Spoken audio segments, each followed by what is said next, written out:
Hello everyone, myself Divakar Kumar. Welcome to the Praxis Vidyapeeth channel. आज हम लोग हीट एंड टेम्परेचर स्टार्ट कर रहे हैं। तो हीट एंड टेम्परेचर जो है ये पार्ट है किसका? हीट एंड थर्मोडायनामिक्स टॉपिक का। अगर 11th में देखा जाए तो मेनली 3 टॉपिक्स है। पहला देखिए आपका मैकेनिक्स है, तो मैकेनिक्स में बहुत सारे चैप्टर हैं। उसके बाद आपका हो गया SHM एंड वेव्स, उसमें 3 चैप्टर है। SHM है, स्ट्रिंग वेव्स है, वही लॉन्गिट्यूडिनल वेव और ट्रांसवर्स वेव है। ठीक है, तो स्ट्रिंग वेव हो गया आपका ट्रांसवर्स वेव और साउंड वेव हो गया आपका लॉन्गिट्यूडिनल वेव। ठीक है, ये सब आप लोग स्ट्रिंग SHM एंड वेव में पढ़िएगा। तीसरा टॉपिक जो आता है 11th में है वो है थर्मोडायनामिक्स। तो थर्मोडायनामिक्स में पहला चैप्टर हम लोग स्टार्ट कर रहे हैं यहाँ पे हीट एंड टेम्परेचर। तो हीट एंड टेम्परेचर का ये लेक्चर नंबर 1 है। ठीक है, तो जैसा इस चैप्टर में देखिए लिखा हुआ है हीट एंड टेम्परेचर, तो 2 टर्म है यहाँ पे, एक है हीट और दूसरा है टेम्परेचर। तो पहले देखते हैं टेम्परेचर को। पहले किसको देखते हैं? टेम्परेचर को। तो टेम्परेचर देखिए, temperature is the measurement of hotness and coldness of the body. यानी टेम्परेचर से हमको क्या पता चलता है कि कोई बॉडी हॉट है या कोल्ड है। जैसे कि मान लीजिए हमारे पास 2 बॉडी है, एक बॉडी ए है और एक बॉडी बी है। ठीक है, बॉडी ए जो है, बॉडी ए को छुइएगा तो गर्म लगेगा as compare to body B. मतलब बॉडी ए हॉट है with respect to body B. इसका मतलब बॉडी ए बॉडी बी से ज्यादा हॉट है। ठीक है, बॉडी ए जो है बॉडी बी से हॉट है, इसका मतलब बॉडी बी जो है क्या है? बॉडी ए से कोल्ड है, मतलब ठंडा है। तो बॉडी ए हॉट है एंड बॉडी बी कोल्ड है। तो जो बॉडी हॉट होता है उसका टेम्परेचर ज्यादा होता है, मतलब ये टेम्परेचर, अगर इसका टेम्परेचर T1 है, इसका टेम्परेचर T2 है। तो बॉडी ए क्या है? बॉडी बी से ज्यादा हॉट है, इसका मतलब इसका टेम्परेचर जो है T1 वो ग्रेटर होगा T2 पे। समझ में आ रहा है? T1 जो है वो ग्रेटर देन होगा T2। तो टेम्परेचर से बेसिकली हमको क्या पता चल रहा है कि कौन सा बॉडी हॉट है एंड कौन सा बॉडी कोल्ड है। दूसरा एग्जाम्पल देख लीजिए, ये पहला एग्जाम्पल था, अब जरा दूसरा एग्जाम्पल देख लेते हैं। ये मान लीजिए एक बॉडी सी है और दूसरा बॉडी डी है। बॉडी सी जो है वो ठंडा है किससे? बॉडी डी से। इसका मतलब बॉडी सी ठंडा हो गया, बॉडी डी हॉट हो गया। अगर बॉडी सी का टेम्परेचर T3 है और बॉडी डी का टेम्परेचर T4 है, तो बताइए जरा कि किसका टेम्परेचर ज्यादा होगा? तो जो बॉडी हॉट है उसका टेम्परेचर ज्यादा, मतलब T4 ग्रेटर देन T3। तो देखिए यहां से भी आपको क्या पता चल रहा है? तो यहां से भी आपको पता चल रहा है कि टेम्परेचर क्या मेजरमेंट दे रहा है? हॉटनेस एंड कोल्डनेस से का मेजरमेंट दे रहा है। जिसका टेम्परेचर ज्यादा वो हॉट, जिसका टेम्परेचर कम वो कोल्ड। ठीक है, ये टेम्परेचर और आएगा कि कैसे टेम्परेचर मेजर करते हैं, ये सब हम लोग फर्दर लेक्चर में देखेंगे। अब देखिए कुछ एग्जाम्पल देखते हैं कि जनरली आप जो जनरल लाइफ में ऑब्जर्व करते होंगे, जनरली आप लोग के देखते होंगे आसपास में, तो आप लोग ऑब्जर्व करते होंगे। जैसे कि when we rub our hand they become hot. जैसे जैसे हम अपने हाथ को, जैसे देखिए जब हम अपने हाथ को एक दूसरे से रब करते हैं, देखिए 2 हैंड है, दोनों एक दूसरे से रब करेंगे तो दोनों हाथ क्या हो जाते हैं? देखते होंगे गर्म हो जाते हैं। ऐसा क्यों हो रहा है ना? उसी तरह से दूसरा एग्जाम्पल देखिए, when A block slides on rough surface they become hot. They become hot. मान लीजिए एक ब्लॉक है, ये आपका एक ब्लॉक है, ठीक है, और ये आपका रफ सरफेस है। ये आपका क्या है? रफ सरफेस है। शायद ये आपको दिख रहा होगा। रफ सरफेस मतलब क्या कि सरफेस जो है ना ओवरा खबरा हुआ है, ठीक है, वो स्मूथ नहीं है। तो उस पे जैसे ही ब्लॉक चलता है ना, जैसे घिस के चलता है वहां पे, जैसे ही ब्लॉक यहाँ पे देखिए, अगर ये सरफेस रफ है, इसको घिस कैसे चलेगा ना, तो एक यहाँ पे फ्रिक्शन फोर्स लगता है। अगर ये सरफेस रफ है तो एक फ्रिक्शन फोर्स लगता है, और वो फ्रिक्शन फोर्स क्या करता है? वो फ्रिक्शन फोर्स जैसे ही घिस के चलता है तो ये फ्रिक्शन फोर्स के कारण क्या होता है? ये ब्लॉक क्या हो जाता है? हीट हो जाता है। यानी कि ये ब्लॉक क्या हो जाता है? गर्म हो जाता है। तो कुछ टाइम के बाद ये क्या हो जाता है? Block becomes hot. Block becomes hot. क्या हो जाता है? Blocks become hot. ठीक है, तो आखिर ये ब्लॉक हॉट क्यों हो गया? तो देखिए यहां पे जो है ना, देखिए जैसे ही हम लोग यहाँ पे ये रब कर रहे हैं, अपने दोनों हाथ को ऐसे घिस रहे हैं, तो क्या हो रहा है, हम एक मैकेनिकल वर्क कर रहे हैं। ठीक है, ये क्या कर रहे हैं, मैकेनिकल वर्क कर रहे हैं। समझ में आ रहा है? वो अभी मैकेनिकल वर्क क्या होता है वो मैं आपको बताता हूं। तो यहाँ पे जैसे ही हम एक दूसरे को ऐसे रब कर रहे हैं तो क्या हो रहा है, मैकेनिकल वर्क हो रहा है। क्यों हो रहा है? क्योंकि यहाँ पे फोर्स लग रहा है दोनों हाथ के बीच में। कौन सा फोर्स? फ्रिक्शन फोर्स लग रहा है। ठीक है, और बॉडी का डिस्प्लेसमेंट हो रहा है। तो जहां पे अगर फोर्स लगे और पॉइंट ऑफ एप्लीकेशन जहां पे फोर्स लग रहा है अगर उसका डिस्प्लेसमेंट हो तो बोलेंगे कि वहां पे वर्क हो रहा है। और वर्क होने का मतलब वहां पे एनर्जी है। ठीक है, वहां पे एनर्जी है। तो जैसे ही हम दोनों हाथ को रब कर रहे हैं तो एनर्जी क्या हो रही है, वहां से एनर्जी निकल के, यानी फ्रिक्शन फोर्स के कारण जो वर्क हो रहा है वो एनर्जी क्या चल रही है, वो लॉस हो जा रहा है। मैकेनिकल एनर्जी का लॉस हो जा रहा है। तो मैकेनिकल एनर्जी कौन सा हो गया, जो आपका वर्क के कारण एनर्जी है वही आपका हो गया मैकेनिकल एनर्जी। तो मैकेनिकल एनर्जी क्या हो गया, आपका लॉस हो गया। ठीक है, मैकेनिकल एनर्जी क्या हो गया, चलिए कुछ नॉइज आ गई थी। ठीक है, तो मैं फिर से अच्छे से समझा दे रहा हूं। जैसे कि ये ब्लॉक है, तो ब्लॉक यहाँ पे जा रही है तो ये वर्क हो रहा है। तो वर्क हो रहा है तो यहाँ पे क्या हो रहा है, ये ब्लॉक हॉट हो जा रहा है। तो ब्लॉक हॉट जो हो रहा है तो यहाँ पे एक्चुअल में जो वर्क हो रहा है ना, तो वर्क के कारण एनर्जी जो क्या हो रही है, डिसिपेट हो रही है, एनर्जी का लॉस हो रहा है। मैकेनिकल एनर्जी क्या हो रहा है, लॉस हो जा रहा है। तो सबसे पहले ये एग्जांपल आप लोग समझ गए होंगे। तो सबसे पहले हम लोग देख लेते हैं कि मैकेनिकल एनर्जी क्या होता है। ठीक है, मैकेनिकल एनर्जी क्या होता है या मैकेनिकल वर्क क्या होता है, मैं उस चीज के बारे में पहले आप लोगों को बता देता हूं, फिर ये आपको अच्छे से समझ में आ जाएगा। हाँ चलिए देखते हैं, मैकेनिकल वर्क देख लेते हैं।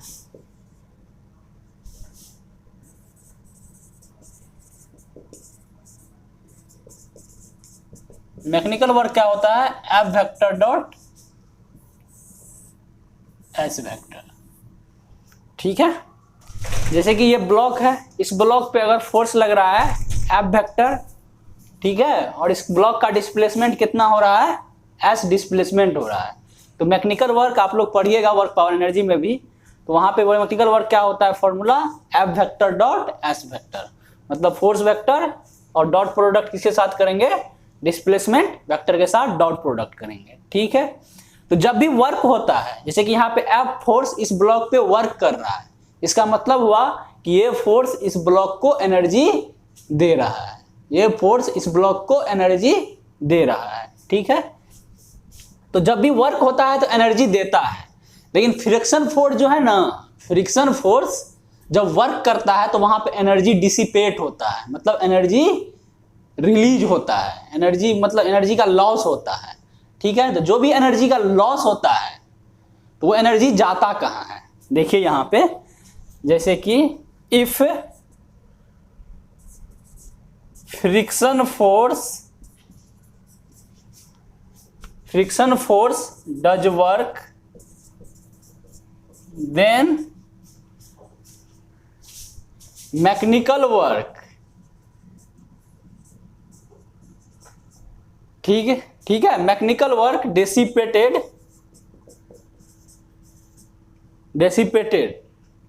देन मैकेनिकल वर्क सिंपल लिखिए, मैकेनिकल वर्क लॉसेस। ठीक है, अगर फ्रिक्शन फोर्स वर्क करता है तो मैकेनिकल वर्क का क्या होता है, लॉस होता है। Then loss of mechanical work happening, इसे लिख रहा हूं, then loss of mechanical work occur. ठीक है, अगर यहां पे देखिए, अगर फ्रिक्शन फोर्स वर्क कर रहा है, अगर कहीं भी फ्रिक्शन फोर्स वर्क करता है तो वो क्या होता है, मैकेनिकल वर्क का लॉस होता है, मैकेनिकल एनर्जी का लॉस होता है। तो वर्क की जगह पे आप लोग एनर्जी भी लिख सकते हैं। ठीक है, ये आप वर्क पावर एनर्जी में बढ़िया से पढ़िएगा।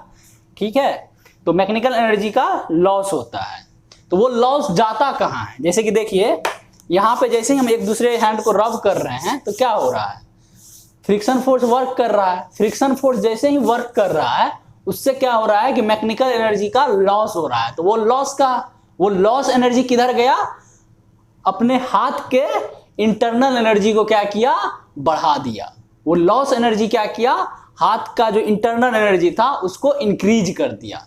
तो जब इंटरनल एनर्जी इंक्रीज करता है तो टेम्परेचर भी क्या होती है, इंक्रीज होती है। हम आगे पढ़ेंगे इस चीज के बारे में। अगर किसी बॉडी का इंटरनल एनर्जी इंक्रीज हो रहा है इसका मतलब उसका टेम्परेचर भी इंक्रीज हो रहा है। ठीक है, तो देखिए यहाँ पे जो भी लॉस, मैकेनिकल लॉस है, ये मैकेनिकल लॉस कहाँ पे चला गया, बॉडी के इंटरनल एनर्जी में चला गया, और इंटरनल एनर्जी इंक्रीज हो गया तो बॉडी का टेम्परेचर इंक्रीज हो गया। उसी तरह से या इसीलिए क्या होता है कि जब दोनों हाथ को हम रब करते हैं तो फ्रिक्शन फोर्स वर्क करता है, और वो लॉसेस मैकेनिकल एनर्जी क्या होता है, हाथ का इंटरनल एनर्जी को इंक्रीज कर देता है या हाथ के टेम्परेचर को इंक्रीज कर देता है, और हाथ क्या हो जाता है, हॉट हो जाता है। ठीक है, उसी तरह से जब यहाँ पे ब्लॉक चलता है, जैसा कि एग्जाम्पल में बताए थे कि अगर ब्लॉक फ्रिक्शन सरफेस पे चलता है, अगर ब्लॉक फ्रिक्शन सरफेस यानी कि रफ सरफेस पे चलता है, ब्लॉक रफ सरफेस पे चलता है तो यहाँ पे फ्रिक्शन फोर्स वर्क करता है। तो जब ये फ्रिक्शनल फोर्स वर्क करता है तो उससे क्या होता है, मैकेनिकल एनर्जी का लॉस होता है, और वो लॉसेस मैकेनिकल एनर्जी क्या होता है, ब्लॉक के इंटरनल एनर्जी को इंक्रीज कर जाता है। मतलब वो लॉसेस मैकेनिकल एनर्जी कहाँ पे चला जाता है, ब्लॉक में चला जाता है, और ब्लॉक का इंटरनल एनर्जी क्या कर देता है, इंक्रीज कर देता है, जिससे ब्लॉक क्या हो जाता है, ब्लॉक बिकम्स हॉट। समझ में आ गया, ब्लॉक बिकम्स हॉट। इससे आपको यह भी समझ में आ रहा है, अगर इंटरनल एनर्जी किसी का बढ़ रहा है तो उसका टेम्परेचर क्या हो जाएगा, बढ़ेगा। अगर किसी का इंटरनल एनर्जी घट रहा है तो उसका टेम्परेचर क्या होगा, घटेगा, क्योंकि जैसे ही इंटरनल एनर्जी बढ़ेगा टेम्परेचर बढ़ जाएगा। तो अच्छा एक चीज बताइए, दो बॉडी है, एक बॉडी ए है और दूसरा बॉडी बी है। दो बॉडी है, एक बॉडी ए है और दूसरा बॉडी बी है। बॉडी ए का टेम्परेचर ज्यादा है, मतलब बॉडी ए का टेम्परेचर मान लीजिए पहले T1 है और बॉडी बी का टेम्परेचर T2 है, और आपको गिवन है कि T1 ग्रेटर देन T2 है, मतलब बॉडी ए का टेम्परेचर ज्यादा है बॉडी बी के टेम्परेचर से। तो बताइए किसका इंटरनल एनर्जी ज्यादा होगा, बॉडी ए का इंटरनल एनर्जी ज्यादा होगा, किससे, बॉडी बी से। समझ में आ रही है बात, ठीक है, तो ये आपको समझ में आ गया होगा। चलिए अब हम लोग इससे आगे देखते हैं। हाँ देखिए, अब इससे आगे देखते हैं, a hot body has more internal energy than identical cold body. ये आपको बता दिए थे। और किसी बॉडी का, यानी कि मेरे पास दो बॉडी है, इसको इसे समझा दे रहा हूं, मेरे पास दो बॉडी है, एक बॉडी ए है और एक बॉडी बी है। यहां पे देखिए बॉडी ए और बॉडी बी क्या है, आइडेंटिकल है। ए एंड बी क्या है,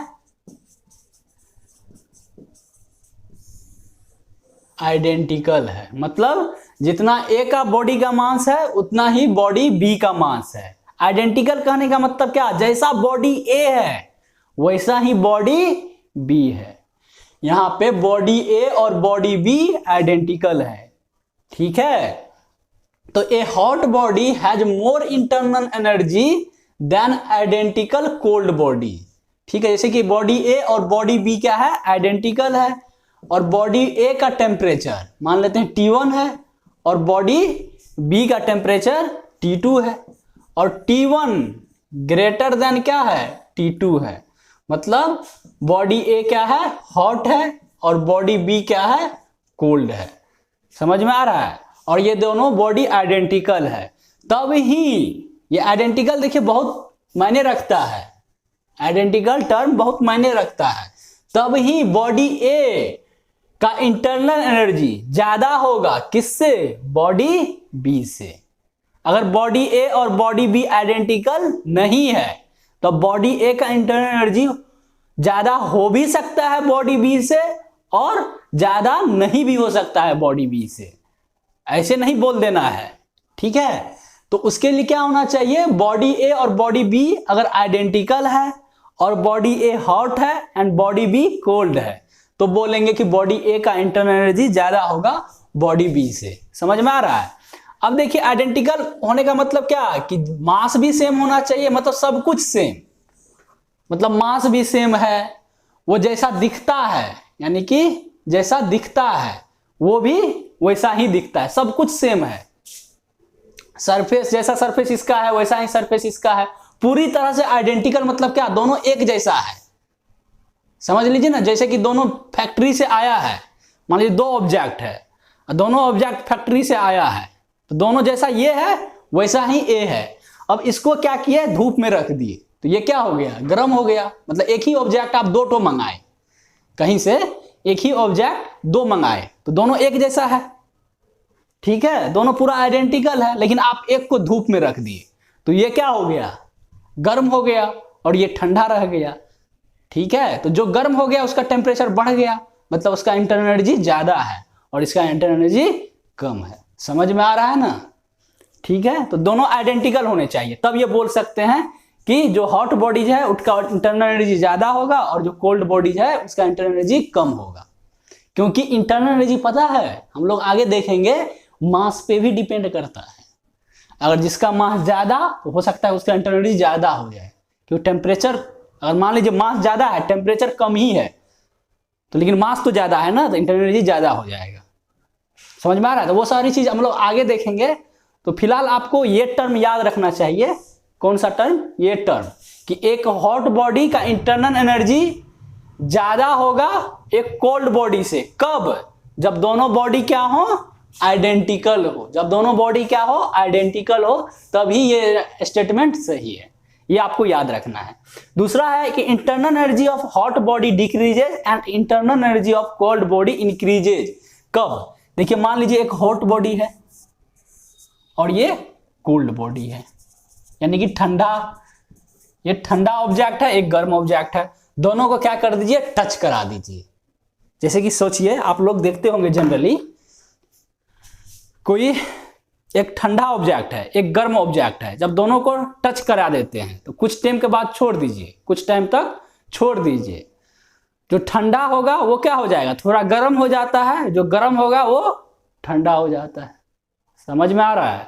जैसे कि आप अभी ठंडा है, मतलब आप अपने अभी घर में है, एसी में है, तो आपका बॉडी का टेम्परेचर कम है, ठंडा है, लेकिन जैसे ही आप धूप में जाइएगा तो क्या होगा, आपका टेम्परेचर बढ़ जाएगा, क्योंकि धूप का टेम्परेचर, बाहर का टेम्परेचर ज्यादा है, और जाइएगा आप बाहर में तो आपका टेम्परेचर क्या होने लगेगा, इंक्रीज करने लगेगा। तो वैसे ही देखिए, एक हॉट बॉडी है, एक कोल्ड बॉडी है, तो जब हॉट बॉडी का टेम्परेचर ज्यादा है और कोल्ड बॉडी का टेम्परेचर कम है, जब दोनों को टच कराइएगा तो जो हॉट बॉडी है ना वो ठंडा के टच में आएगा तो क्या हो जाएगा, ये ठंडा होने लगेगा, और जब ये ठंडा बॉडी जो है जब हॉट बॉडी के टच में जाएगा तो ये ठंडा क्या होने लगेगा, गर्म होने लगेगा। समझ में आ रहा है? तो जब हॉट बॉडी और एक कोल्ड बॉडी को टच कराते हैं तो हॉट बॉडी क्या होने लगता है, ठंडा होने लगता है, ये ठंडा होने लगता है, और कोल्ड बॉडी क्या हो जाता है, गर्म होने लगता है। तो जब ये ठंडा होने लगा, अगर हॉट बॉडी ठंडा होने लगा, मतलब हॉट बॉडी का टेम्परेचर कम होने लगा, तो क्या होगा, internal energy of hot body क्या होने लगेगा, कम होने लगेगा, मतलब डिक्रीज करने लगेगा। क्यों? क्योंकि हॉट बॉडी ठंडा होने लगेगा तो उसका इंटरनल एनर्जी क्या होने लगेगा, कम होने लगेगा, मतलब डिक्रीज होने लगेगा। उसी तरह से एक कोल्ड बॉडी है, तो कोल्ड बॉडी क्या होने लगेगा, गर्म होने लगेगा, क्योंकि हॉट बॉडी के टच में गया है। एक कोल्ड बॉडी एक हॉट बॉडी को टच करा दीजिए तो जो ठंडा होगा उसका टेम्परेचर बढ़ने लगेगा, मतलब वो गर्म होने लगेगा। तो गर्म होने का मतलब क्या, उसका टेम्परेचर बढ़ने लगेगा, और बढ़ने का मतलब क्या, उसका इंटरनल एनर्जी बढ़ने लगेगा। And internal energy of cold body क्या होने लगेगा, इंक्रीज करने लगेगा। समझ में आ गया? तो हॉट बॉडी क्या होगा, जब दो बॉडी है, फिर से मैं बता दे रहा हूं, एक हॉट बॉडी एक cold body, hot body cold body को टच कराइएगा तो क्या होगा, हॉट बॉडी ठंडा होने लगेगा और कोल्ड बॉडी गर्म होने लगेगा। तो जब हॉट बॉडी ठंडा होने लगेगा मतलब इसका टेम्परेचर घटने लगेगा, मतलब इसका इंटरनल एनर्जी घटने लगेगा। कोल्ड बॉडी क्या होने लगेगा, गर्म होने लगेगा, मतलब इसका टेम्परेचर बढ़ने लगेगा, और इसका मतलब उसका इंटरनल एनर्जी क्या होने लगेगा, बढ़ने लगेगा। ठीक है, समझ में गया, आ गया आपको? अब चलिए इससे आगे देखते हैं। चलिए अब हम लोग हीट का देखते हैं, हीट क्या होता है। टेम्परेचर तो समझ में आ गया, ये क्या है, मेजरमेंट है हॉटनेस एंड कोल्डनेस का। अब देखते हैं कि हीट क्या होता है। तो देखिए, the energy that is transferred from one body to another body without any mechanical work is involve. बिना कोई मैकेनिकल वर्क इन्वॉल्व के अगर एनर्जी एक बॉडी से दूसरे बॉडी में ट्रांसफर होती है, उसी को क्या बोलते हैं? हीट बोलते हैं। जैसे कि मान लीजिए एक बॉडी ए है और ये एक बॉडी बी है, ठीक है। तो जैसे कि दोनों बॉडी को टच करा दीजिए। बॉडी ए क्या है? हॉट है, और बॉडी बी क्या है? कोल्ड है, ठीक है। बॉडी बी क्या है? ठंडा है, और बॉडी ए गर्म है। तो जब दोनों को टच करा देंगे तो क्या होगा? हॉट बॉडी ठंडा होने लगेगा और कोल्ड बॉडी गर्म होने लगेगा। मतलब हॉट बॉडी के पास जो इंटरनल एनर्जी था वो कम होने लगेगा, और कोल्ड बॉडी के पास जो इंटरनल एनर्जी था वो बढ़ने लगेगा, क्योंकि कोल्ड बॉडी गर्म होने लगेगा, इसका टेम्परेचर बढ़ने लगेगा। तो बताइए इसका इंटरनल एनर्जी कहाँ गया? इसका जो इंटरनल एनर्जी घट रहा है वो कहाँ जा रहा है? मतलब इसका जो इंटरनल एनर्जी घट रहा है मतलब कम हो रहा है, मतलब इसका इंटरनल एनर्जी कहीं भाग रहा है, तो भाग करके कहाँ जा रहा है? और बी को देखिए, बी का इंटरनल एनर्जी बढ़ रहा है, मतलब कहीं से इंटरनल एनर्जी बी के पास आ रहा है। तो कहाँ से आ रहा है? तो ए से इंटरनल एनर्जी निकल रहा है, इसीलिए एक का इंटरनल एनर्जी कम हो रहा है और बी में इंटरनल एनर्जी जा रहा है। समझ में आ रहा है? ए से एनर्जी निकल रहा है और बी में जा रहा है। तो ए से जब एनर्जी निकल रहा है इसीलिए ये ठंडा होने लगेगा, और बी में एनर्जी जा रहा है इसीलिए बी क्या होने लगेगा? गर्म होने लगेगा, इसका टेम्परेचर बढ़ने लगेगा। और ए से जो एनर्जी निकल रहा है इसीलिए ए का टेम्परेचर कम होने लगेगा। तो ठीक है, तो यहां पे देखिए जो एनर्जी का फ्लो हो रहा है यहां से बॉडी ए से बॉडी बी में, क्या यहां पे कोई वर्क हो रहा है? वर्क हो रहा है। देखिए वर्क का क्या फॉर्मूला बताए थे? एफ एस, यही ना होता है मैकेनिकल वर्क का फॉर्मूला, एफ डॉट एस। क्या यहाँ पे कोई डिस्प्लेसमेंट हो रहा है? बॉडी मूव कर रहा है? क्या बॉडी ए क्या बॉडी बी दोनों में से कोई मूव कर रहा है? नहीं मूव कर रहा है। तो जब बॉडी मूव ही नहीं कर रहा है तो एस का वैल्यू 0, मतलब वर्क 0। डिस्प्लेसमेंट नहीं हो रहा है तो वर्क होगा क्या? नहीं होगा। समझ में आ रहा है? तो यहां पे जो एनर्जी का ट्रांसफर हो रहा है बिना मैकेनिकल वर्क के हो रहा है। जनरली जो एनर्जी का ट्रांसफर होता है आपका, जो वर्क पावर एनर्जी में पढ़ते हैं या 9th क्लास में भी पढ़े होंगे, कि एनर्जी जो किसी बॉडी को एनर्जी जो देते हैं कैसे देते हैं? वर्क करके एनर्जी देते हैं। लेकिन यहां पे एनर्जी जो जा रही है बिना वर्क के ही जा रहा है। यहां पे जो एनर्जी का फ्लो हो रहा है एक बॉडी से दूसरे बॉडी में जा रहा है बिना मैकेनिकल वर्क के जा रहा है। तो जो एनर्जी, देखिए, the energy that is transferred from one body to another body without any mechanical work involve is called क्या? हीट।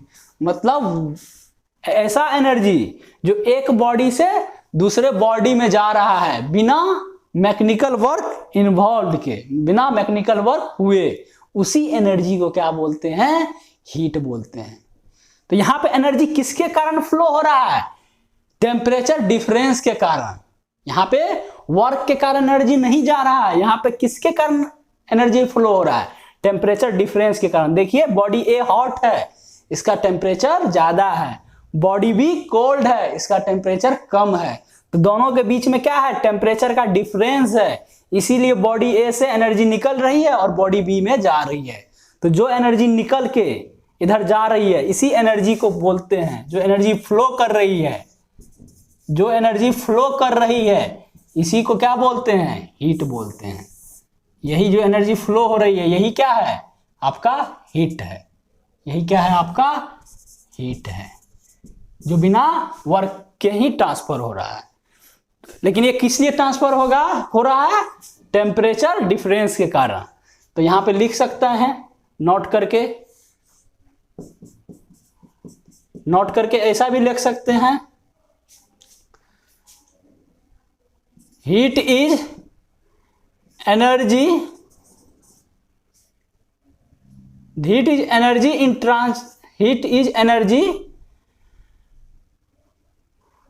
या इसको ऐसे लिख दीजिए, energy which is transferred by virtue of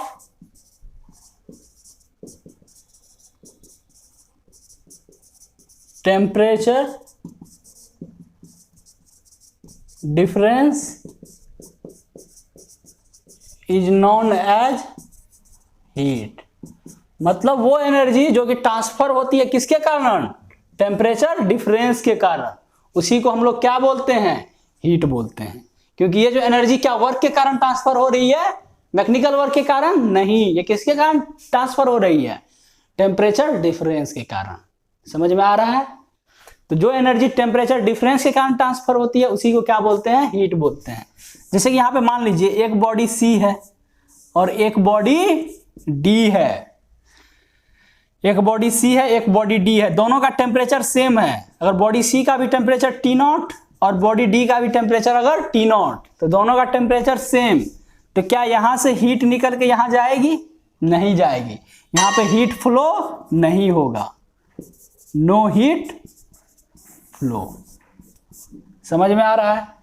देखिए यहां पे, क्योंकि यहां पे कोई टेम्परेचर डिफरेंस नहीं है इसीलिए एनर्जी का ट्रांसफर नहीं होगा। यहां पे देखिए एक बॉडी G है और दूसरा बॉडी क्या है आपका H है। बॉडी H जो है ये हॉट है और बॉडी G जो है वो कोल्ड है। तो एनर्जी जो यहाँ पे ट्रांसफर होगा हॉट बॉडी से कोल्ड बॉडी की तरफ, क्योंकि हॉट बॉडी का टेम्परेचर मान लेते हैं कि T1 है और कोल्ड बॉडी का टेम्परेचर T2 है। तो T1 क्या है, ग्रेटर देन T2 है। तो इसका टेम्परेचर ज्यादा, इसका टेम्परेचर कम, तो हीट किधर से किधर फ्लो होगी, मतलब एनर्जी कहाँ से निकलेगी, तो यहाँ पे एनर्जी ज्यादा है तो यहाँ से निकलेगी और इधर आएगी।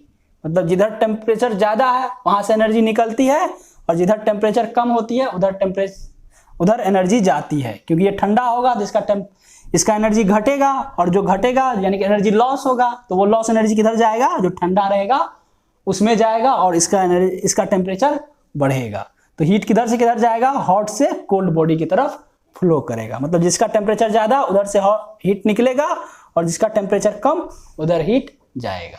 समझ में आ गया। तो यहाँ पे जो आपको क्या पता चला कि वो एनर्जी जो टेम्परेचर डिफरेंस के कारण फ्लो होती है उसको क्या बोलते हैं, हीट बोलते हैं। या इसको ऐसे भी बोल सकते हैं कि वो एनर्जी जो एक बॉडी से दूसरे बॉडी में ट्रांसफर होती है विदाउट एनी मैकेनिकल वर्क, उसी को क्या बोलते हैं, हीट बोलते हैं। अब आपको अच्छे से समझ में आ गया होगा। अब इससे आगे हम लोग नेक्स्ट क्लास में देखेंगे। चलिए, थैंक यू।